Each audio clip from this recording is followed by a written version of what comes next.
Leonardo DiCaprio, here's a guy, you'll never see him walking around with a paper bag on his head. He knows how to stay calm and clearly very patient. Took him 7 years to get The Wolf of Wall Street into movie theaters. He's up for 2 Oscars, one as a producer, the other for his portrayal of Jordan Belfort, that's the stockbroker who cheated investors out of millions.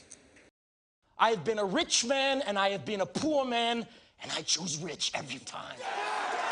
What made you say, I want to play that guy?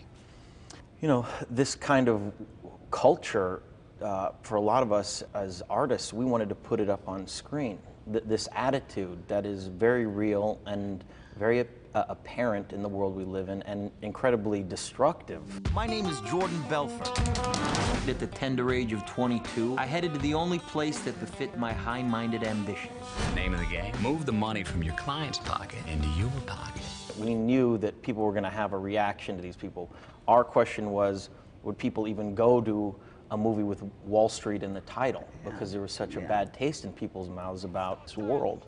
I want you to deal with your problems by becoming rich!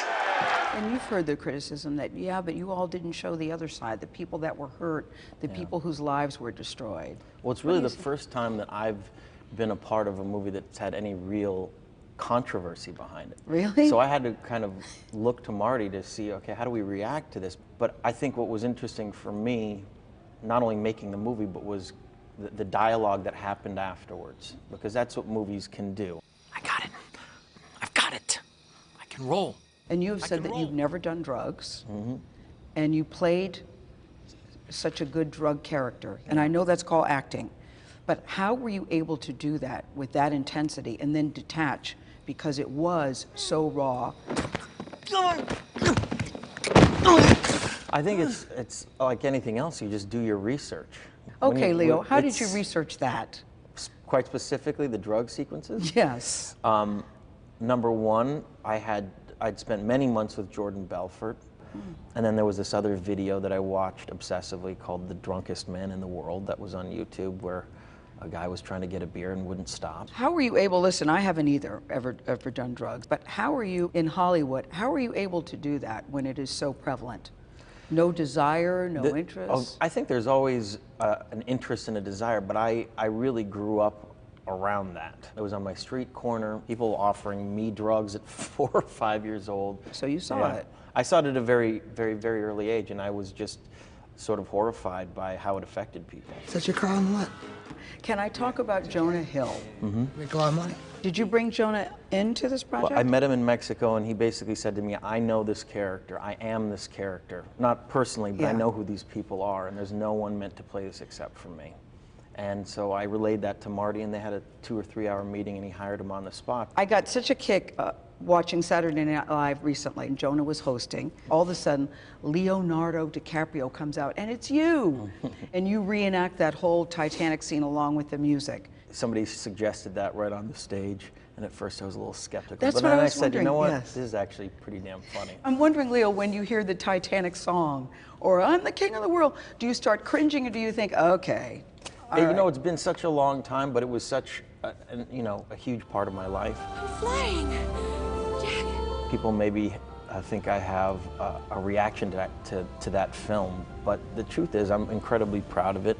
And not only that, the movie has really made me be in control of my career. Well, listen, I first met Leonardo DiCaprio. I became smitten with Gilbert Grape. You were so good in that role. Do the siren, okay? And that was when you were nominated for your first Oscar. And here we go to 2014, and you're nominated for another Oscar. When you think of who Leo was back then, did you ever envision that this would be your career? You couldn't possibly have. No, I didn't. All I remember is being paralyzed with fear that I'd have to actually get up on that stage because somebody told me 1 billion people watched that show. And that's the only thing that I really remember. So if you win, then you have to go up and talk in front of all those people. And I was in shambles about that. I actually didn't want to win because Leo, of that reason. This is what I don't understand. You guys are actors, so why can't you go up there and act like I'm a famous actor accepting an award? Entirely different Is process. I always marvel at that. You get takes. I mean, we can call cut. Yes. Yes. That's the problem. There is no cut. Yes. I mean, I've had a lot more experience since then, but that was my memory. I read that when you were younger, it was suggested to you that you change your name to Lenny Williams. Is that true? I thought maybe that was one of those urban legend stories. No, it was true. Yeah, I think that I was a break dancer at the time, and I had to sort of step, haircut, and A break dancer? Yeah, I was a pop locker, which I have displayed in this movie. Yes. Yeah, there's a Yes, moment. yes. I saw that. I thought, I wonder who taught him to do that. You already knew how to do that. Yeah, that was all stuff that I did before I was an actor. So, yeah, I mean, they wanted me to change my name to Lenny Williams because they said it would sound less ethnic and I would be able to get more roles. And my dad said, "Don't you dare do that." Leonardo DiCaprio is such a great name. Last week was Valentine's Day, and I'm wondering what it takes to be Leonardo DiCaprio's Valentine. I'm not asking her name. I'm just asking what it takes, what you look for in a woman that makes you happy.